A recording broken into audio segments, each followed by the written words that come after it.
तहरीक इंसाफ में -1 फॉर्मूला। साबिक वजीर आजम इंट्रा पार्टी इंतखाबात में हिस्सा नहीं लेंगे।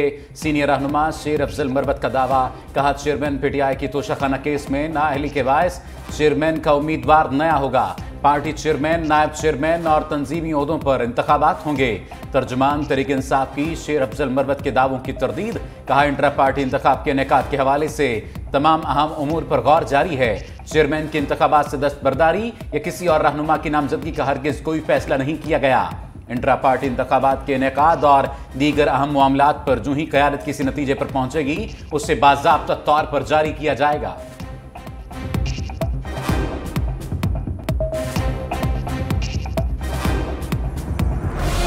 निकाह ख्वाह मुफ्ती सईद ने चेयरमैन पीटीआई और बुशरा बीबी का पहला निकाह गैर शरई करार दे दिया।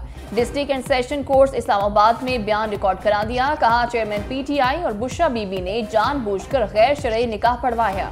दोनों को मालूम था शरई निकाह के लवाजमात पूरे नहीं। मुझे बताया गया कि 1 जनवरी 2018 को निकाह हो गया तो चेयरमैन पीटीआई बड़े ओहदे पर फाइज हो जाएंगे। बुशरा बीबी की कही हुई बात मुझे चेयरमैन पीटीआई ने खुद बताई। जज ने रिमार्क्स दिए, क्या आप सिर्फ दोस्तों के ही निकाह पढ़ाते हैं?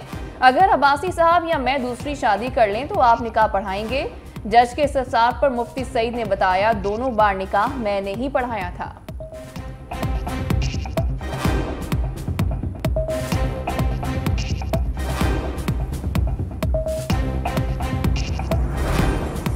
इमरान खान ने कहा बुशरा बीबी ने पेशगोई की है 1 जनवरी 2018 को निकाह हुआ तो वजीर आजम बन जाऊंगा। मुफ्ती सईद ने डिफेंस लाहौर में निकाह पढ़ाया। ओन चौधरी का बयान भी कलमबंद। कहा सरबराह तहरीक इंसाफ ने रेहाम खान को तलाक बुशरा बीबी के कहने पर दी। वो रूहानी सुकून के लिए उनके पास जाया करते थे। मीडिया से पता चला निकाह इद्दत के दौरान हुआ। दूसरी बार होने वाले निकाह में बतौर गवाह शरीक हुआ। गैर शरई निकाह केस की समाअत 2 दिसंबर तक मुलतवी। आइंदा समाअत पर तीसरा गवाह बयान कलमबंद कराएगा।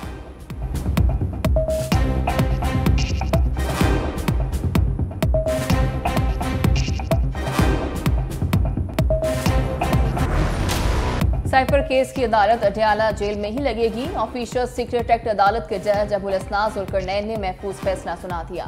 अदालत ने अपने फैसले में कहा, आइंदा जुम्मे को जेल में होने वाली समाअत ओपन होगी। मीडिया और पब्लिक को शिरकत की इजाजत होगी।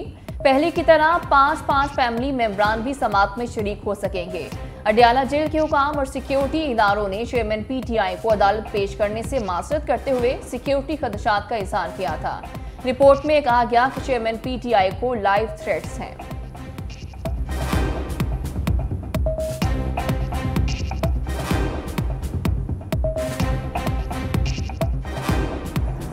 आज यहाँ प्राइम मिनिस्टर को, प्रेसिडेंट को सिक्योरिटी मिल सकती है तो एक्स प्राइम मिनिस्टर और फॉरेन मिनिस्टर को आज सिक्योरिटी क्यों नहीं मुहैया की गई ताकि वो कोर्ट रूम में, अदालत में पेश हो सके? क्यों नहीं लाया जा रहा उन्हें कोर्ट? केस तो वही है, इस अदालत में हो कि उस अदालत में हो, तो यहाँ लाने से क्या होएगा? वो किस बात से डरती हैं कि लोग उनके चेहरे देख के क्या हो जाएगा? चेयरमैन पीटीआई और शाह महमूद कुरैशी को अदालत पेश न करना काबिल अफसोस है। जुडिशल कॉम्प्लेक्स के बाहर अलीमा खान की मीडिया से गुफ्तगू। कहा वजीर आजम और सदर को सिक्योरिटी मिल सकती है तो साबिक वजीर आजम को क्यों नहीं? लगता है सरबराह तहरीक इंसाफ को जेल से बाहर नहीं निकलने दिया जाएगा। शाह महमूद कुरैशी की साहबजादी मेहरबानो कुरैशी ने कहा, रिपोर्ट में शाह महमूद कुरैशी को थ्रेट्स का कोई जिक्र नहीं था। समझ से बालातर है, उनको क्यों पेश नहीं किया गया? ये किस बात से खौफजदा हैं?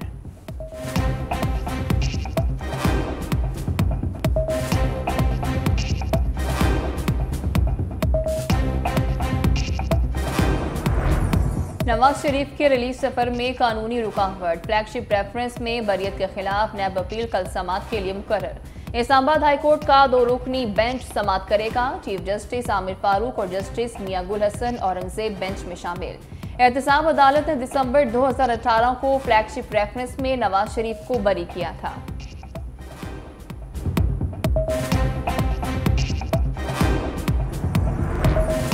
एवनफील्ड अल अजीजिया रेफरेंसेस में नैब और दीगर तहकीकाती इदारों के मौक़िफ़ में तब्दीली ने सवालात खड़े कर दिए। पहले ये इदारे नवाज शरीफ को मुजरिम साबित करने के लिए एड़ी चोटी का जोर लगाते रहे, अदालत से सजा दिलवाने में कामयाब रहे। नवाज शरीफ की वतन वापसी के साथ ही इन इदारों का मौक़िफ़ तब्दील। मुबस्सरीन का कहना है कि इस बात के शवाहिद थे कि नवाज शरीफ के मामलात हर सतह पर हल हो चुके। तज्जियाकार समझते हैं कि अदालती कार्रवाई भी इस बात का इशारा है कि नवाज शरीफ जल्द इन केसेस से बाइज्जत बरी होकर इलेक्शन मुहिम शुरू कर देंगे। खुसूसी रिपोर्ट बुलेटिन में शामिल।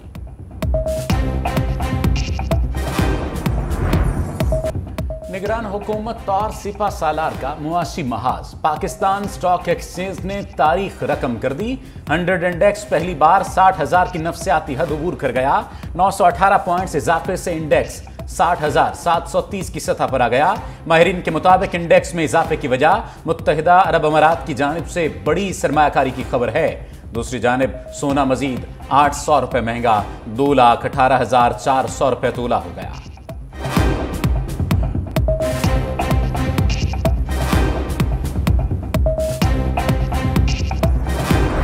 निगरान वज़ीर आज़म और सिपा सालार की मुआशी महाज पर पेशकदमी जारी। अनवारुल हक काकर की अबूज़हबी में सदर यूएई से मुलाकात।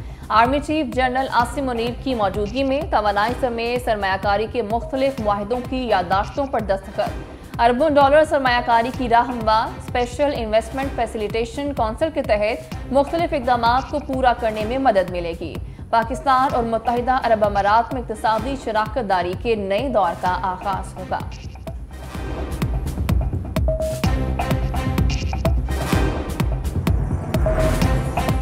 सस्ता देश है मेरा। पाकिस्तान दुनिया का सस्ता तरीन मुल्क करार। वर्ल्ड ऑफ स्टैटिस्टिक्स ने रिहाइश के लिए दुनिया के सस्ते तरीन और महंगे तरीन ममालिक की फहरिस्त जारी कर दी। बैनुल-अक़वामी वेबसाइट का कहना है पाकिस्तानियों को महंगाई, बेरोजगारी, सेहत व तालीम जैसे अनगिनत मसाइल का सामना है, लेकिन ये मुल्क अब भी दुनिया के 139 ममालिक में सस्ता तरीन मुल्क है जहां कम खर्च में रिहाइश इख्तियार की जा सकती है।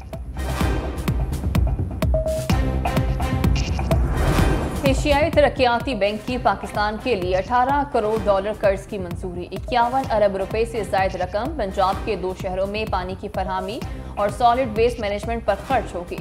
वर्ल्ड बैंक एलामे के मुताबिक रावलपिंडी में पानी की फरहमी और बहावलपुर में सॉलिड वेस्ट मैनेजमेंट सिस्टम को वुसअत दी जाएगी। 15 लाख अफराद मुस्तफीद होंगे।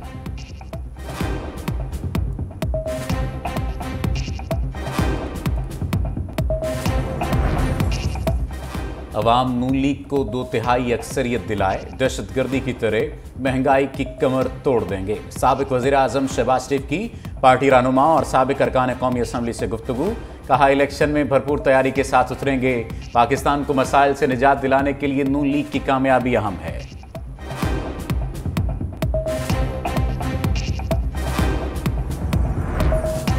लाहौर की बेहंगम ट्रैफिक ने शहरियों की जिंदगी अजीरन कर दी। गाड़ी चलाना मुश्किल ही नहीं, इंतहाई मुश्किल। बेहंगम ट्रैफिक से शहरियों की जिंदगी अजाब। नए अंडरपासेस और ओवरहेड ब्रिज भी ट्रैफिक का बहाव कंट्रोल करने में मुअस्सर साबित न हुए। तरक्याती मंसूबे, गैर कानूनी पार्किंग स्टैंड्स, नाजायज तजावुजात, गाड़ियों, मोटरसाइकिल्स और चिंची रिक्शों की भरमार। गाड़ी चलाएं तो चलाएं कैसे?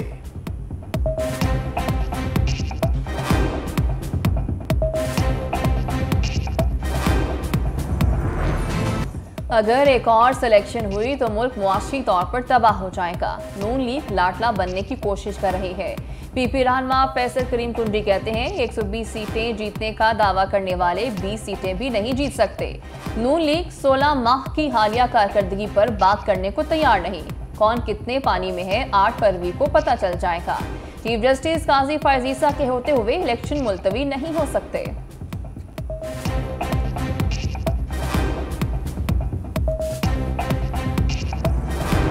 MQM पाकिस्तान का ज़लई खुद मुख्तारी का मुतालबा। मुत्तहिदा रहनुमाओं खालिद मकबूल सिद्दीकी, मुस्तफ़ा कमाल, फारूक सत्तार और नसरीन जलील की मुश्तरका न्यूज़ कॉन्फ्रेंस। कहा विफाक बराह रास्त ज़िलों की सतह तक फंड्स ट्रांसफ़र करे। 18वीं तरमीम इख्तियारात को नीचे तक मुंतकिल करने के लिए की गई, मगर इख्तियारात और वसाइल वज़ीर आला हाउस में इकट्ठे हो गए।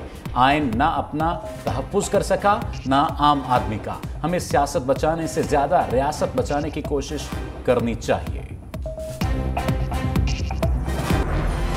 स्मोक बन गई रोक। पंजाब हुकूमत का काबू पाने के लिए चीन से मुशावरत का फैसला। चीन में हफ्ते में 2 रोज के लिए निस्फ गाड़ियों को सड़कों पर आने की इजाजत होती है। कोल पावर प्लांट्स बंद करने से भी 40% तक काबू पाया गया। मसनूई बारिश के साथ स्पेशल गीले मास्क इस्तेमाल किए जाते हैं। पंजाब हुकूमत का चीन की तर्ज पर इकदामात का इरादा।